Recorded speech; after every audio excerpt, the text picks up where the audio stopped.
আসসালামু আলাইকুম বন্ধুরা, কেমন আছো তোমরা? আশা করি অনেক ভালো আছো। আজকে তোমাদের একটা গুরুত্বপূর্ণ চ্যাপ্টার, চ্যাপ্টার বলতে তোমাদের এটা রাসায়নিক বিক্রিয়ার একটা অংশ। আমরা লাশ হাতেলিয়ার নীতি নিয়ে কথা বলতে চাচ্ছিলাম। লাশ হাতেলিয়ার নীতি, লাশ হাতেলিয়ার নীতি বলতে তোমরা আসলে কি বুঝি? লাশ হাতেলিয়ার নীতি তোমাদের এইচএসসি পরীক্ষায় 100% গুরুত্বপূর্ণ ভাই। এখান থেকে প্রশ্ন আসবেই, তুমি শিওর লিখে রাখো যে এখান থেকে প্রশ্ন আসবেই। তাহলে আগে লাশ হাতে লিয়ার নীতি কি সেটা আমরা একটু বুঝে নিই। কোনো বিক্রিয়ায় সাম্যাবস্থায় থাকাকালীন, এখন তোমাদের মনে হতে পারে ভাইয়া সাম্যাবস্থাটা কি? সাম্যাবস্থা হচ্ছে যখন, সাম্যাবস্থা কি? এটা হচ্ছে,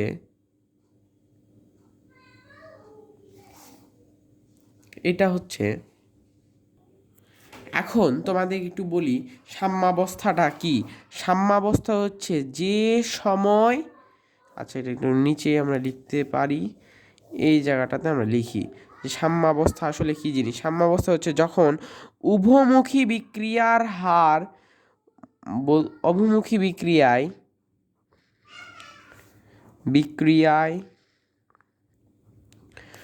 উৎপাদ বিক্রিয়কের হার, বিক্রিয়কের হার ইকুয়াল উৎপাদের হার হয়।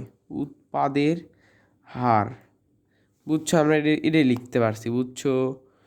একদম ক্লিয়ার না তোমরা? এটা আমরা লিখতে পারছি।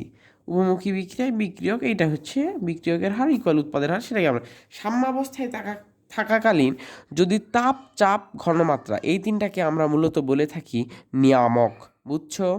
ইত্যাদি তোমরা যদি পরিবর্তন করো তাহলে যেই সাম্যস্থানে ছিল ওইটা এমনভাবে পরিবর্তন হবে যেন ওই পরিবর্তনটা মিটিয়ে ফেলে দেয়, বুঝছো?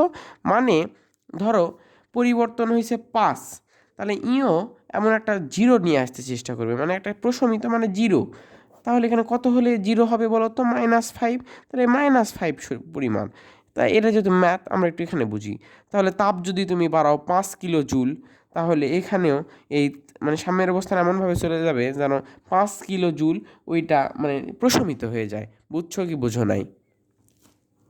তো এটা এখানে বলছে কোনো বিক্রিয়ায় সাম্যাবস্থায় থাকাকালীন যদি তাপ, চাপ, ঘনমাত্রা পরিবর্তন করা হয় তাহলে সাম্যের অবস্থানও এমনভাবে পরিবর্তিত হয়ে যায় যেন তাপ, চাপ, ঘনমাত্রা ইত্যাদির পরিবর্তনের ফলাফল প্রশমিত হয়। বুঝছো? এবার আসো, একটা রুলস মুখস্থ করবা, তাপ দিলে তাপ হারি। দেখো, একটু খালি মনে রাখবা, তাপ দিলে তাপ হারি বলতে কি বুঝো? তাপ হারি বিক্রিয়া কী জিনিস বলো তো? যে বিক্রিয়ায় আমরা তাপ দিই, তাই না? তাপ দেওয়া লাগে, দেওয়া লাগে, বুঝছো? আর তাপ হারি বিক্রিয়া কেমনে চিনবা জানো? ΔH মান মাইনাস, শেষ। তাহলে বুঝতে পারছো কিনা বলো? এবার আসো আমরা চাপের প্রভাব নিয়ে আলোচনা করি। চাপের প্রভাব শুধুমাত্র গ্যাসীয় উৎপাদের জন্যই হয়। যদি তুমি, তো এবার আসো চাপের প্রভাব শুধুমাত্র কি বলছিলাম? গ্যাসীয় উৎপাদের জন্যই হয়। এবারে কি, ও আচ্ছা তোমার একটা ভুল মিস্টেক বলছিলাম যে এখানে ΔH মান তাপহারী বিক্রিয়ায় প্লাস হবে, প্লাস, আর তাপ উৎপাদী বিক্রিয়ায় মাইনাস হবে, তাপ উৎপাদী বিক্রিয়ায় মাইনাস হবে, বুঝছো? আমি এটা তাপ আসলে আমি অবশ্যই পড়ায় দিব। এটা মনে রাখবা, চাপের প্রভাব শুধুমাত্র গ্যাসীয় উৎপাদের জন্যই হয়।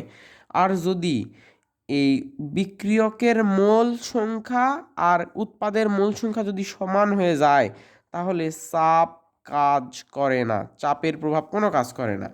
আর এরকমই একটা সাম্যাবস্থায় থাকাকালীন যদি তুমি চাপ বাড়াও তাহলে এ হচ্ছে বেশি মোল থেকে কম মোলের দিকে যাবে, বুঝছো?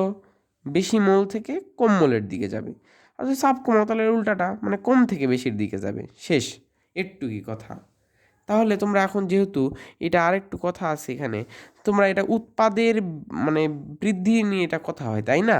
এই জন্য তোমরা এটাকে বলবা, যদি এটা বিক্রিয়া সম্মুখমুখী হয় তাহলে বলবা উৎপাদ বাড়বে, আর যদি বিক্রিয়া পিছনের দিকে আসে মিন্স পশ্চাৎমুখী হয় তাহলে এইখানে উৎপাদটা কমবে, উৎপাদটা কমবে, শেষ।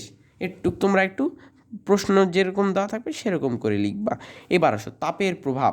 তাপ উৎপাদী বিক্রিয়া ΔH মান মাইনাস, বুঝছো? এইখানে বলো তো তাপ উৎপাদী বিক্রিয়া মানে কি? যেখানে তাপ উৎপন্ন হচ্ছে ওইখানে কি অত তাপের প্রয়োজন আছে? তাহলে তাপ যদি তুমি বাড়াও তাহলে এই বিক্রিয়াটা পশ্চাৎমুখে পিছনের দিকে চলে আসবে, কারণ ওইখানে তো কম তাপ নিয়ে ওই বিক্রিয়া সম্পূর্ণ হতে পারে। এই জন্য তাপ উৎপাদী বিক্রিয়া যদি সাম্যাবস্থায় তাপ দাও তাহলে ওই বিক্রিয়াটা পশ্চাৎমুখী হবে, আর যদি তাপটা কমায় দাও তাহলে বিক্রিয়াটা সম্মুখমুখী হবে, মিন্স উৎপাদ বাড়বে আর এখানে হচ্ছে উৎপাদটা কমে যাবে, বুঝছো? আর তাপহারি কি? তাপহারি হচ্ছে, তাপহারি মানে তাপ অবশ্যই গ্রহণ হবে, এই জন্য তাপ যদি দাও, তাপ বাড়িয়ে দিলে সম্মুখমুখী হবে, মিন্স উৎপাদটা বেড়ে যাবে। আর তাপ যদি কমাও তাহলে পশ্চাৎমুখী, মিন্স উৎপাদটা, এখানে একটু চিহ্নটা দিতে ভুল করছে, পেছনে হবে, এটা হ্যাঁ পেছনে হবে। ওকে, একদম ঠিক আছে। এবার আসো লাস্ট, অনেক সোজা, ঘনমাত্রা। ঘনমাত্রা যদি বাড়াও তাহলে সম্মুখমুখী হবে, মানে উৎপাদ বাড়বে, আর ঘনমাত্রাটা যদি কমাও তাহলে উৎপাদটা কমবে। এখন ঘনমাত্রা কী জিনিস ভাইয়া? ঘনমাত্রা হচ্ছে, ধরো এটা একটু সহজ বাংলা ভাষায় বলি, আমার কাছে সায়েন্স শিখতেছো মানে অনেক মজা করে শিখতে পারবো, অনেক ইজিলি।